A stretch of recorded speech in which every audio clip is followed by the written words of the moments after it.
Quiero empezar con una pregunta que parece simple, pero que si te quedas con ella el tiempo suficiente se vuelve bastante complicada.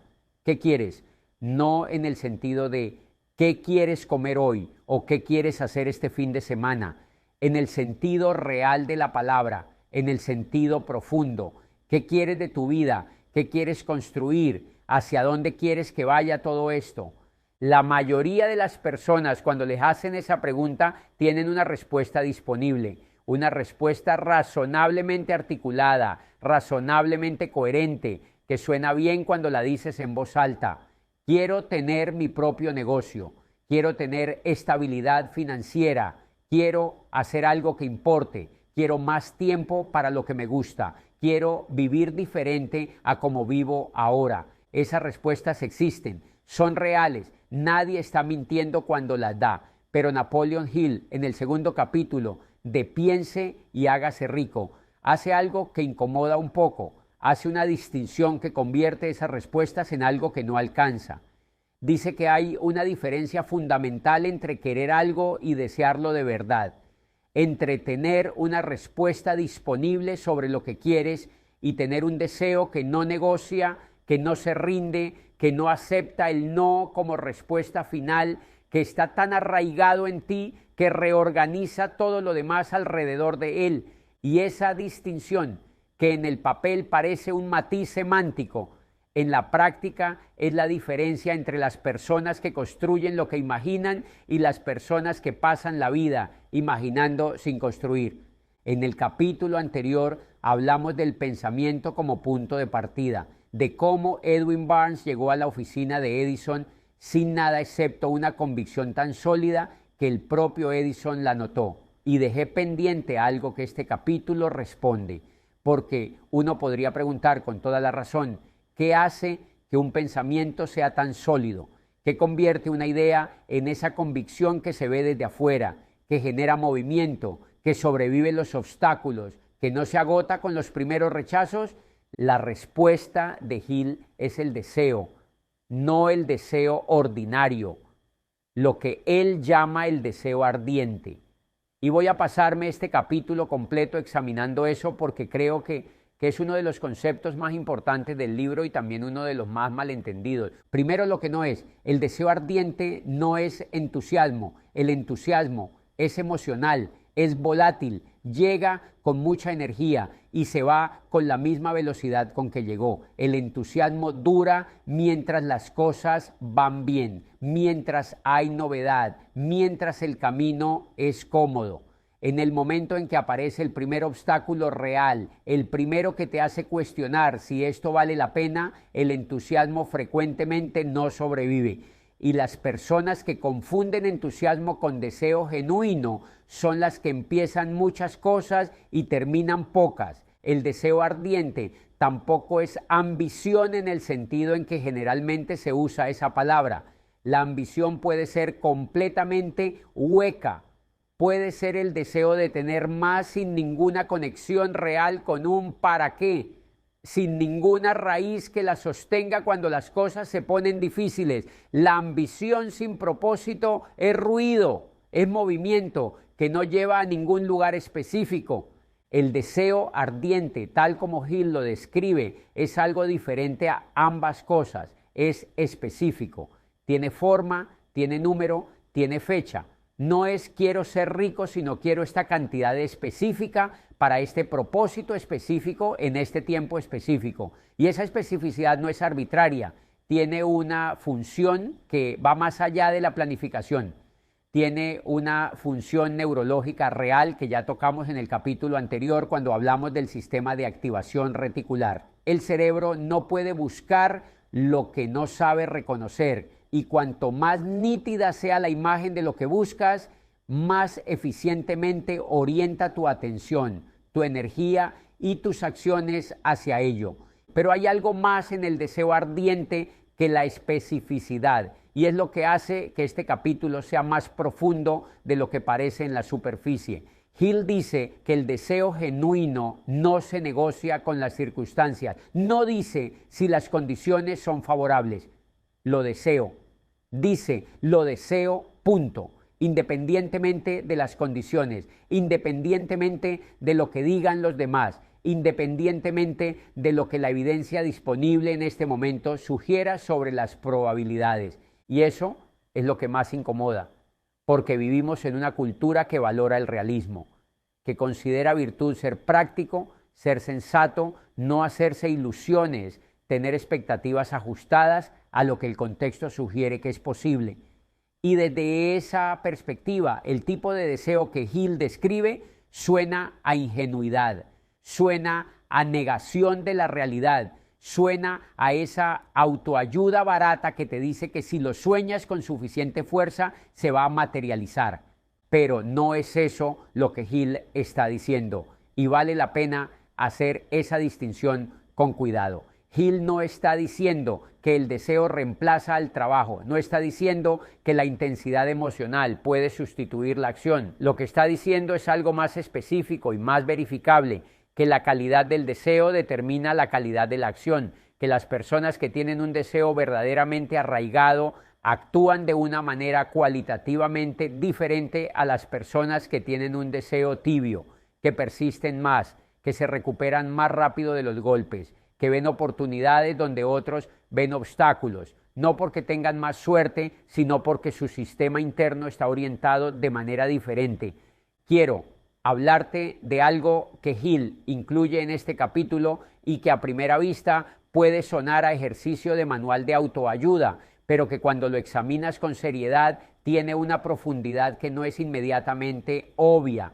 Hill propone un método específico para desarrollar y fortalecer el deseo, y el método tiene varios pasos, pero voy a detenerme en el que creo que es el más importante y el más mal entendido. Hill dice que debes escribir con precisión lo que quieres, la cantidad exacta de dinero, si es dinero lo que buscas, la fecha exacta en que piensas tenerlo, el plan exacto de cómo piensas conseguirlo, aunque ese plan todavía sea imperfecto. Y luego dice algo que es donde la gente generalmente se detiene, ya sea porque le parece ridículo o porque le da vergüenza. Dice que debes leer eso en voz alta 2 veces al día, una vez en la mañana y una vez antes de dormir, con emoción, no como una lista de compras, con la convicción de alguien que está describiendo algo que ya es real, aunque todavía no sea visible. Y sé lo que estás pensando, o al menos sé lo que pensé yo la primera vez que leí eso. Pensé que sonaba a algo entre ridículo y un poco perturbador, a esa imagen de alguien parado frente al espejo hablándole a su propio reflejo con entusiasmo forzado, y entiendo esa resistencia, es completamente comprensible. Pero déjame darte la lectura que creo que es la correcta. Lo que Hill está describiendo con el lenguaje de 1937, que no tenía acceso al vocabulario de la neurociencia moderna, es básicamente un protocolo de reprogramación. Cada vez que lees eso en voz alta, con emoción, estás creando una experiencia interna, estás activando el mismo tipo de respuesta emocional y neurológica que activarías si eso que describe ya estuviera ocurriendo. Y como el cerebro, como ya dijimos en el capítulo anterior, no distingue perfectamente entre una experiencia real vivida con intensidad y una experiencia imaginada vivida con la misma intensidad, lo que estás haciendo con esa práctica es literalmente entrenar a tu cerebro para reconocer como normal, como posible, como dentro de tu rango de realidad, algo que todavía no existe. Eso no es pensamiento mágico, es neuroplasticidad aplicada de manera intuitiva por alguien que no tenía ese vocabulario, pero que había observado suficientes patrones en suficientes personas exitosas como para entender que algo de eso funcionaba. Hay una historia en este capítulo que me parece una de las más poderosas de todo el libro. No es la historia más famosa, esa es la de Barnes del capítulo anterior, pero esta me parece en muchos sentidos más humana. Es la historia del hijo de Hill. Napoleon Hill tuvo un hijo que nació sin orejas, sin la estructura física completa que permite escuchar. Los médicos le dijeron que el niño nunca podría oír, le dijeron que probablemente nunca podría hablar de manera normal.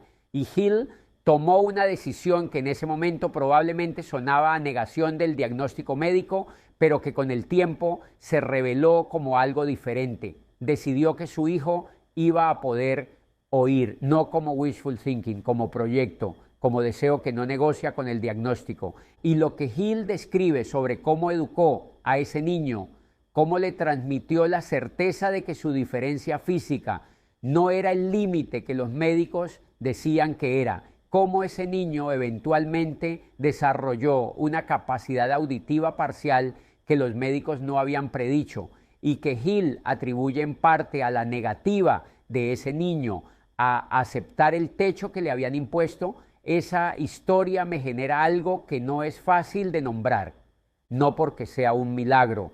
No la presento como un milagro, ni creo que Hill tampoco la presente así en el fondo. La presento como lo que me parece que es, la evidencia de que hay circunstancias que el deseo genuino puede alterar de maneras que el análisis frío de las condiciones no anticiparía. No todas las circunstancias, no de manera ilimitada, pero algunas, suficientes para que la pregunta de qué tan fijo es lo que parece fijo valga la pena hacerse.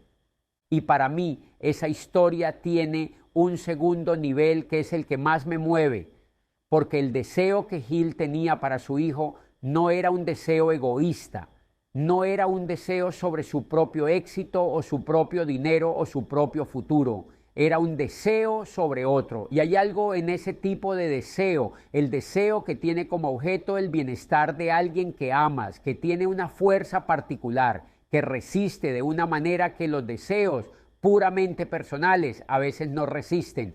Quiero hacer una pausa aquí y hablar de algo que me parece que Hill no dice con suficiente claridad en este capítulo, pero que está implícito en todo lo que describe, y es la relación entre el deseo y la identidad. Cuando tienes un deseo verdaderamente arraigado, cuando tienes algo que quieres con la intensidad que Hill está describiendo, ese deseo no es solo una meta externa, se convierte en parte de quién eres, empieza a definirte, empieza a influir en las decisiones que tomas, en las personas que buscas, en la manera en que interpretas lo que te pasa. El deseo genuino no vive separado de ti como un punto en un mapa que estás tratando de alcanzar. Vive adentro, forma parte del sistema operativo desde el que tomas todas las demás decisiones. Y eso tiene una implicación que creo que es importante nombrar. Significa que la elección de qué deseas de verdad, a qué nivel de profundidad y de intensidad, no es una decisión trivial. Es posiblemente una de las decisiones más importantes que tomas sobre tu vida, aunque muchas veces no la tomes de manera consciente, porque lo que deseas con esa intensidad termina moldeando quién te conviertes, no solo lo que tienes, lo que eres. Por eso vale la pena preguntarse con toda la honestidad de que uno es capaz si los deseos que tienes en este momento de tu vida son genuinamente tuyos, si vienen de un lugar real y propio, o si son deseos heredados, deseos que alguien más tuvo para ti y que adoptaste sin cuestionarlos, deseos que el contexto cultural en que creciste te instaló como los deseos correctos para alguien como tú, porque puedes perseguir con toda la energía del mundo algo que en realidad no quieres y llegar a ello sin encontrar lo que esperabas encontrar. Hay algo que quiero decir sobre el fracaso en el contexto de este capítulo, porque Hill habla del fracaso de una manera que me parece una de las más lúcidas y menos condescendientes que he encontrado en este tipo de literatura. No lo romantiza, no lo convierte en ese lugar común de el fracaso es un maestro, como si el dolor de fracasar fuera simplemente el precio de entrada a una lección que luego te va a parecer valiosa. Lo que dice Hill sobre el fracaso en relación al deseo es algo más específico. Dice que la mayoría de los fracasos no ocurren porque las personas no sean capaces, ocurren porque se detienen justo antes de llegar, porque el deseo que tenían no era suficientemente profundo para sobrevivir el momento en que las cosas se pusieron verdaderamente difíciles. El momento en que el cansancio, el rechazo, la duda, la voz que pregunta para qué si esto no va a funcionar, se vuelven más ruidosos que la convicción que los movía al principio. Y eso me parece una de las observaciones más honestas del libro, porque no dice que si fracasaste es porque no eras suficientemente bueno, dice que si fracasaste puede ser porque te detuviste en el momento equivocado y que la diferencia entre detenerte en ese momento y seguir es precisamente la profundidad del deseo. Un deseo tibio se rinde cuando el costo se vuelve demasiado alto. Un deseo genuino encuentra razones para continuar exactamente cuando todas las razones visibles apuntan a rendirse. No estoy romantizando la persistencia ciega. Hay momentos en que rendirse es la decisión correcta. Hay proyectos que hay que soltar no porque el deseo sea insuficiente, sino porque la realidad ha revelado información que cambia el cálculo. Esa distinción es importante y Hill no siempre la hace con suficiente claridad. Pero el principio central, que la calidad del deseo determina la capacidad de persistir cuando persistir es lo que la situación requiere, me parece sólido e irrefutable cuando lo miras en las historias de personas que han construido algo que importa. Entonces, ¿cómo sabes si lo que tienes es un deseo genuino o simplemente un querer tibio que se presenta como deseo? Esta es la pregunta práctica que este capítulo deja en el aire y que creo que merece una respuesta honesta. La prueba más confiable que conozco no es introspectiva, no está en lo que te dices a ti mismo sobre lo que quieres, está en tus acciones cuando nadie te está mirando, está en lo que haces con el tiempo que tienes disponible cuando no tienes ninguna obligación externa que te fuerce a actuar. Si el deseo es genuino, encuentras tiempo, encuentras energía, encuentras formas de avanzar aunque sean pequeñas, aunque sean lentas, aunque el progreso sea casi imperceptible, porque un deseo que no te mueve cuando tienes la libertad de moverte no es un deseo, es una idea que te gusta tener sobre ti mismo, y eso duele un poco. Lo sé porque me lo he preguntado a mí mismo sobre cosas que creía querer de verdad y que cuando las miraba con esa honestidad resultaban ser más cómodas como aspiraciones que como proyectos reales, más reconfortantes como parte de la historia que me cuento sobre quién soy que como compromisos que requieren algo de mí de manera cotidiana. Pero esa honestidad, aunque duela, es exactamente el tipo de claridad que este capítulo de Hill está invitando a tener, porque no puedes cultivar un deseo que no has identificado correctamente. No puedes fortalecer algo que en realidad no está ahí. El primer paso, el más básico y el más esquivado, es ser honesto sobre qué es lo que realmente quieres con la suficiente intensidad como para que valga el costo de perseguirlo. Y cuando encuentres eso, cuando lo identifiques con esa honestidad sin adornos, Hill dice que el trabajo es simple aunque no sea fácil. Nómbrale, ponle fecha, ponle número, escríbelo, léelo, actúa desde él todos los días aunque sea en pequeño. Y cuando llegue el momento en que todo lo visible diga que es hora de rendirse, es exactamente ese momento el que va a definir si lo que tienes es un deseo que no negocia o simplemente una idea que sonaba bien. Nos vemos en el próximo capítulo.